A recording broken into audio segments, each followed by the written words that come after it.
Hello, and welcome to Medical Radicast, your source for news and radical ideas about medicine and healthcare. To my more conservative listeners, some ideas will be radical because they diverge from mainstream medicine. To my more alternatively inclined listeners, some ideas will be radical because they merge with the mainstream. Either way, stay tuned, listen in, appreciate something known, and learn something new. I'm your host, Mitchell Cohn, Doctor of Osteopathic Medicine and Medical Radical.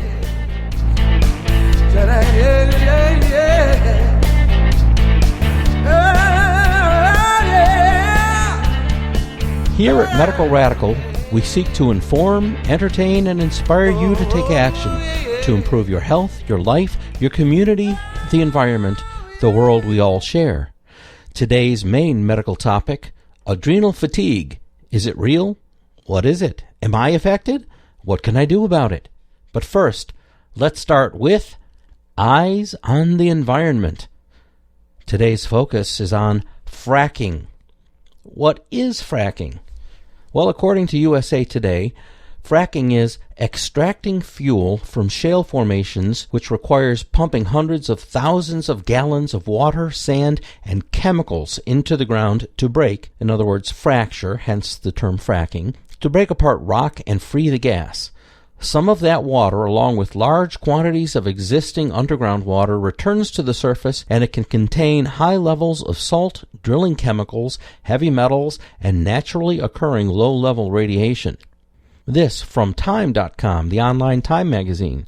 Ohio regulators did something last month that had never been done before. They drew a tentative link between the shale gas fracking and an increase in local earthquakes.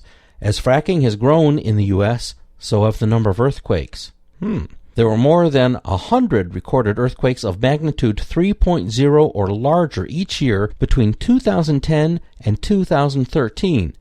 But compare that to an average of 21 per year over the preceding 3 decades. That includes a sudden increase in seismic activity in usually calm states like Kansas, Oklahoma, and Ohio, states that have also seen a rapid increase in oil and gas development. According to the Miami Herald, quote, "While the dispute over the cause of earthquakes in Texas remains, leading geophysicists are now saying residents might be right to point the finger at oil and gas activities.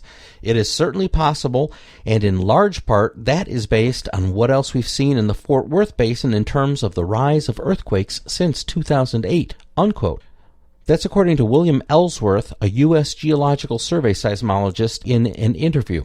Ellsworth said in the Dallas-Fort Worth region previously they had just a single known earthquake, and that was back in 1950. Since 2008, he said, there have been more than 70 big enough to feel.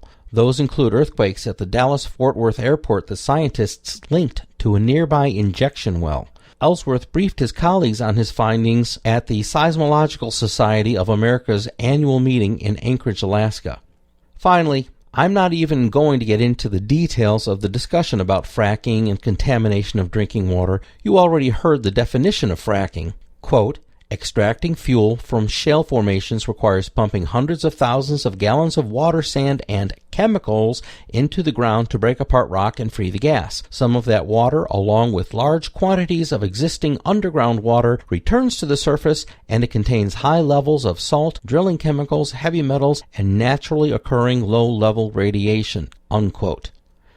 I can tell you that in researching for this segment, I've come across articles that swear there is no groundwater or aquifer contamination from fracking chemicals. I can also tell you that most chemical combinations used in fracking are proprietary and are therefore secret, so I have yet to figure out how anyone can measure their presence in groundwater.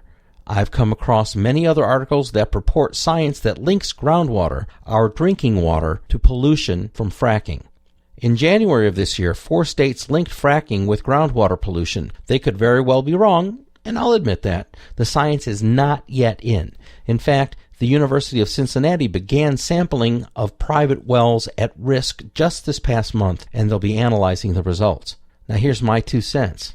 Yes, there are other sources, some are even modestly credible, that state that fracking cannot cause earthquakes, at least not significant ones. Perhaps the numbers reported in the Herald and other sources around the world are exaggerated or, better yet, outright lies. Not that Herald reporters are known to lie. But is the same true of people whose interests coincide with money to be made from specific activities like fracking? Will such people always find ways to obfuscate the truth and make up, quote, facts, unquote? I'm considering the source here. The U.S. Geological Survey Service and the Seismological Society of America, do they have a financial interest in saying that earthquakes are caused by fracking? I'm sure some talking pinhead will try to say they do. If, by some small chance, fracking, which would otherwise not contaminate groundwater, can cause earthquakes, including land displacement and possible leakages from chemical storage facilities such as those that house used fracking solutions, could some of those chemicals get into our groundwater that way? Could fracking cause porous stone to allow chemicals to leak into aquifers? Well, personally, I'm not really in the habit of waiting to find out whether the gun is loaded before I put it to my head and pull the trigger. First, you make sure that what you're doing is safe. Then you proceed. You listeners will have to do something that Americans have become unused to doing. You're going to have to stop listening to talking pinheads, including me, and start using logic to make up your minds. Are we slowly destroying ourselves, destabilizing our land, and polluting our drinking water, or are we being smart about how we get our fuel in a way that is responsible to our earth and ourselves? Should we maybe be a bit more certain before we continue to expand these operations, only to find out later that the gun was indeed loaded? Now let's cool off and take a short break.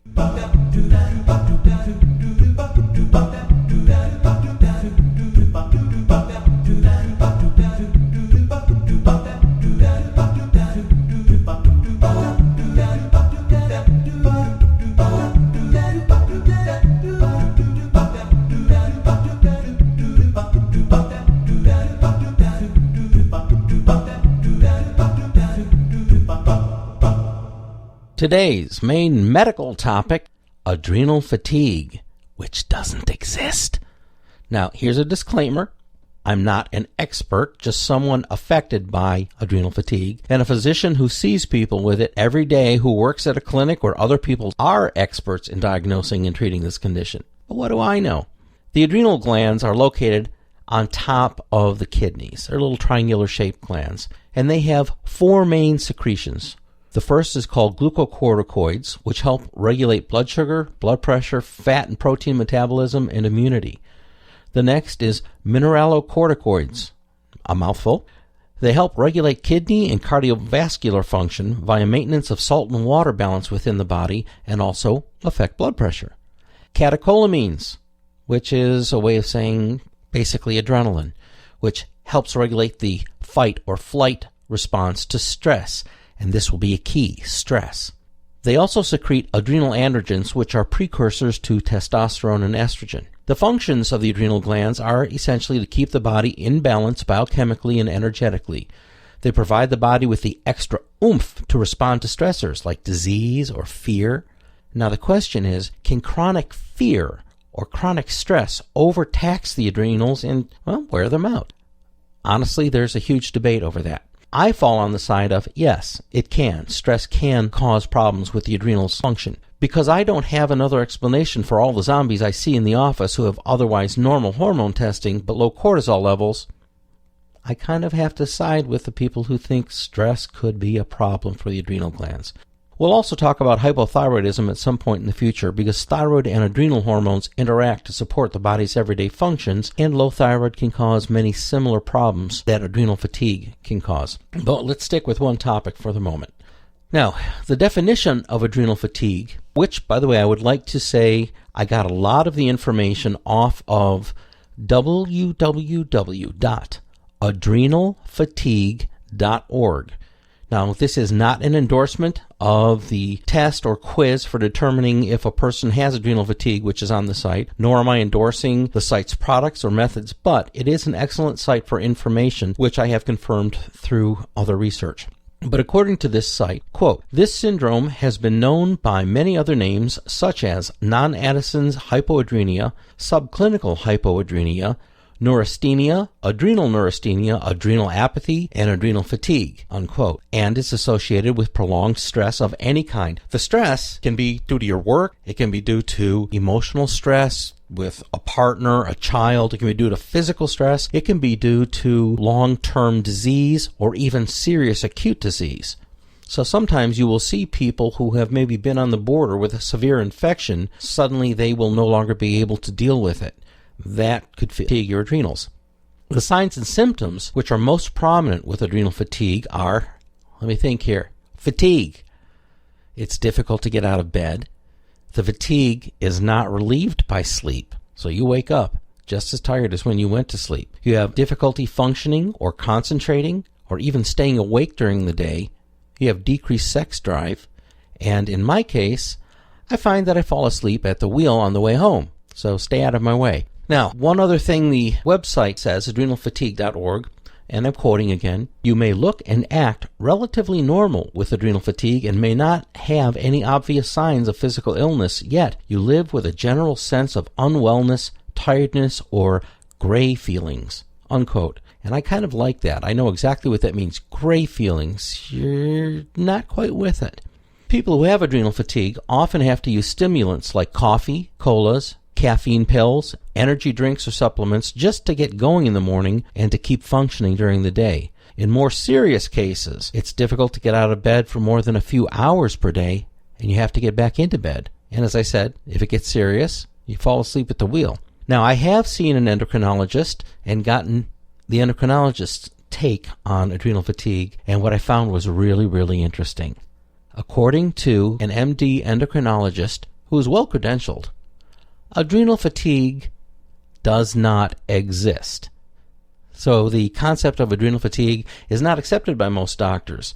They feel that you either have adrenal function or you don't. If you don't have full adrenal function, it's called Addison's disease, which is defined by damage to the adrenal gland, not due to a loss of function because of overwork. There has to be some actual damage to the adrenal gland.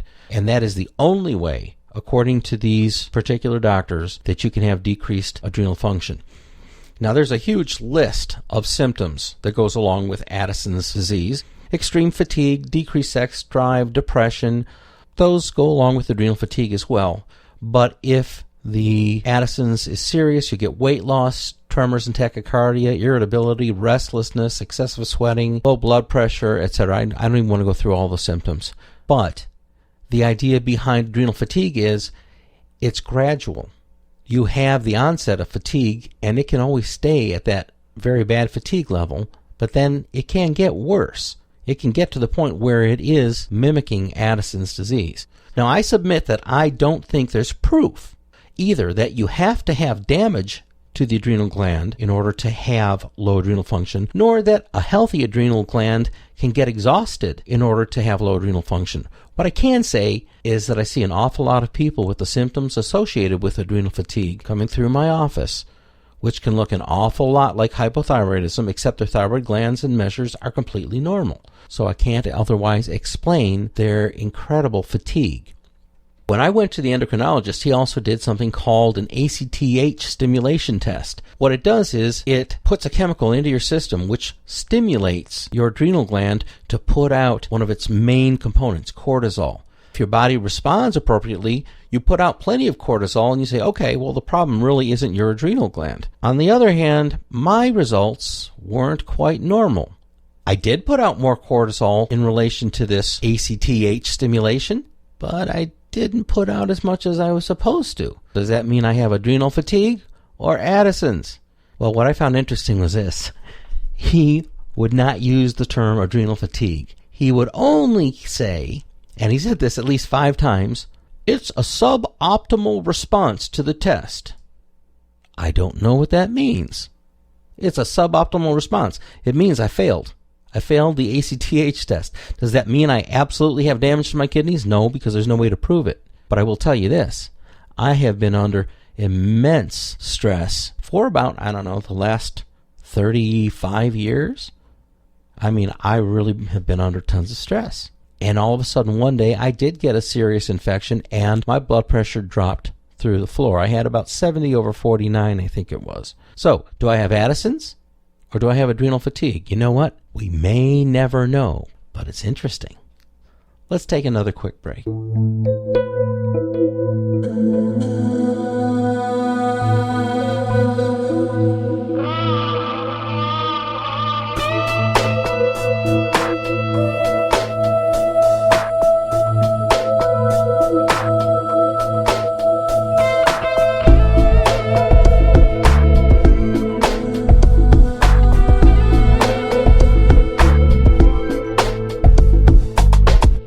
Before we get back to our main medical topic, I want to take a moment to talk about a couple of books I've written, which I think are very important. They provide insights into what it means to be a physician and provide some challenges which give you, the reader, an opportunity to make some serious medical decisions, a chance to play doctor without getting into trouble. The books are in the Osteopathy and the Zombie Apocalypse series. One book is actually a career guide for pre-med students. It gives you the opportunity to compare chiropractic philosophy and therapy with MD and with osteopathic philosophies and treatments. In each case, you are the doctor, and you make the decisions which could lead to healing, to injury, to life or death. If you're interested in becoming a doctor of any kind, this book could help you make the choice of what kind of doctor you want to become. The other book in the series is for a more general audience. You still get to be the doctor.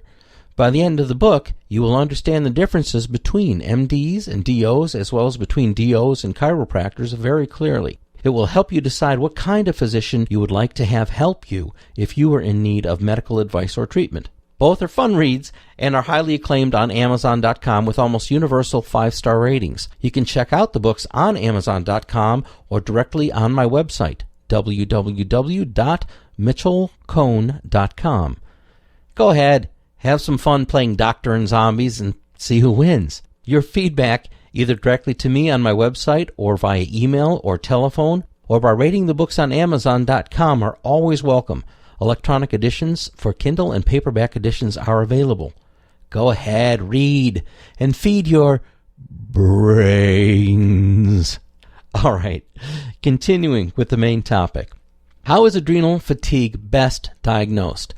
I find this interesting. Even the endocrinologist decided that just taking a morning blood test, it has to be very first thing in the morning, would be enough to tell him whether or not your adrenal glands are functioning. In the morning, when you first wake up, your cortisol levels should be the highest they will be all day, and they have a normal range. But it doesn't tell you how that varies during the day. And what I have seen is that if you take multiple measures during the day, it can be low at one moment, extremely high at another, low again, extremely high later. You need to know what the pattern is for normal. But this AM blood test only tells you what your adrenal output is for cortisol at one time of the day. So it's not my favorite. My favorite is actually a salivary test. You have to literally spit into a tube and fill up about 3 milliliters in this tube and do it at specific set times during the day. But that tells you what your cortisol levels are because you secrete cortisol into your saliva. They can do a nice measurement and see what your output is during the day. In other words, how high it is in the morning and how you react to stress throughout the day. I think that's a little bit more accurate myself, but I'm not an endocrinologist. It's just what my colleagues use and live by. And then, of course, there is the ACTH stimulation test, which, if there is a question of whether or not your adrenal glands are putting out enough cortisol, etc., you stick somebody in the arm with ACTH and an hour later see whether or not their adrenal glands can put out enough cortisol in response. Mine couldn't. I think the most important thing to you, the listener, is what can you do, first of all, to prevent it? Well, there are a couple of things. The first would be, if everybody could do this, prevent chronic stress. You either avoid stressful situations or you deal with your stressful situations whenever possible and don't let them linger. It is the lingering, long-term stress which seems to deplete your adrenal gland's ability to continue putting out the hormones that you need. You can exhaust its ability to put it out. That is, if you believe in adrenal fatigue, which I do. Another thing I think you can do is exercise. It's a great way to blow off stress and allow your brain to recuperate. And that brain recuperation is really, really important because most of what we in today's world suffer is emotional stress, either related to work, family, friends, etc. Getting our minds off of it for an hour or two at a time even though we are physically active, is actually taking some of the stress away, because the activity should be fun for you. Another thing, get sufficient sleep to feel rested. If you are going to sleep, getting 8 or 9 hours of sleep a night, and you are waking up not feeling rested, you're probably already on your way to adrenal fatigue, or maybe have another problem like hypothyroidism. Take time to relax and blow off steam. This is so underestimated in its health benefits, in my opinion, and absolutely necessary on a regular basis, and I will tell you I am guilty of ignoring this need and have paid the price for it myself. Take time to relax.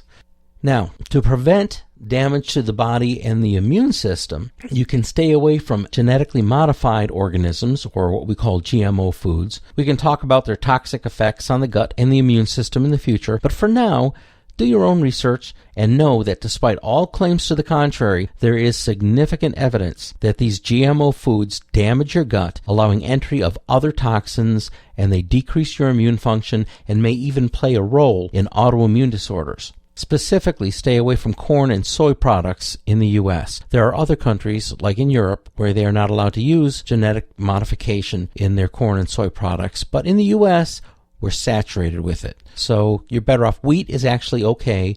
Many other products are okay, but corn and soy, stay away from it, unless it says it's non-GMO. Use appropriate supplements. That's if you know how.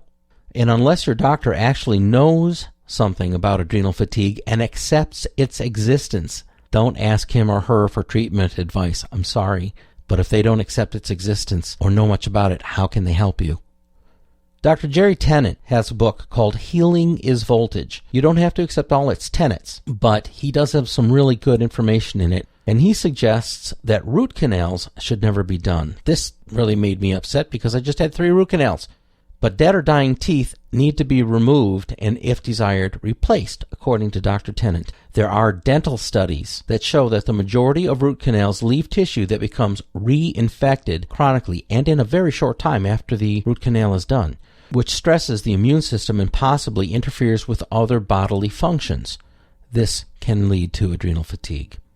Now, if you haven't been able to prevent it, what can you do to treat it? Well, like I said, there are tons of supplements on the market, but do you self-diagnose? Do you self-treat? I wouldn't, and I'm a doctor, but I still wouldn't. But we'll talk about that in a second. But it's not too late to get teeth with root canals removed. If it's severe enough, you may need hormone supplementation. For instance, if it's too late for supplements, you may need something like a cortisone, Solu-Cortef, just to replace what your body can no longer make. But I would try other ways first if you can.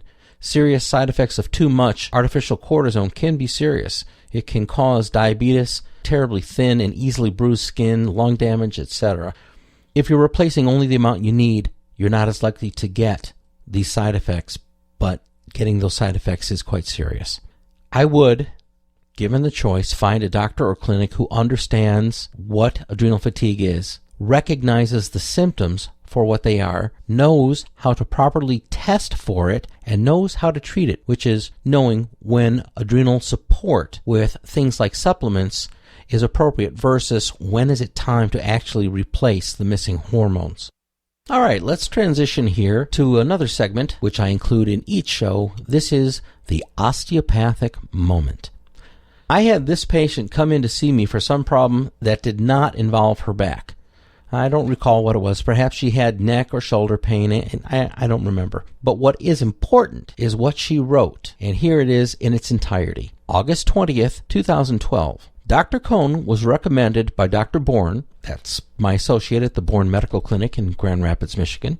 I was thinking it would be sort of like chiropractic. Little did I know what a big difference. The emphasis is hers. Dr. Cohn was checking my lower back and said, "You did not write down that you had a problem here." I told him it has been that way for years and all other doctors told me it was arthritis, so I've just lived with the pain.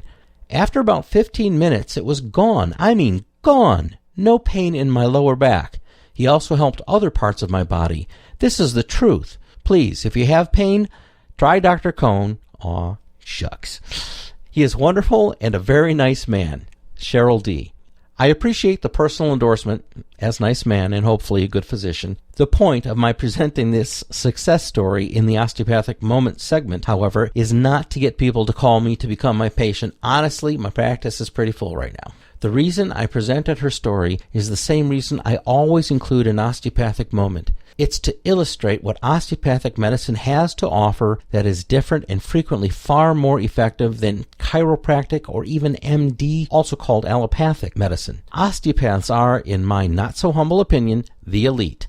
The combination of the best of what MDs have to offer and what chiropractors and other types of hands-on medical practitioners have to offer. We see things differently. We view the patient differently. Those of us who really put the time in to learn hands-on manual diagnosis and treatment have an even greater advantage than other osteopathic doctors. This woman had back pain for years, was given the same incorrect diagnosis by chiropractors, MDs, and whatever other doctors she'd seen, and was so used to living with the pain that she believed it wasn't even necessary to mention it because in her mind, there was no cure. I get so many patients exactly like this, and I help them. There are many osteopathic physicians out there just like me, though we can be hard to find. If you have a problem like Cheryl's, don't settle and assume it cannot be cured until you've had a proper osteopathic evaluation. To find out if there is an osteopathic manipulative medicine practitioner near you, you can try the Yellow Pages, your state osteopathic association, the American Academy of Osteopathy, which is where many doctors who emphasize the practice of hands-on medicine are members, though I myself am not currently registered with them. Maybe I should rectify that, huh? Anyway, demand osteopathic evaluation by a well-trained osteopath, and you may just find that your incurable pain isn't so incurable after all. Moving on to our next and final segment.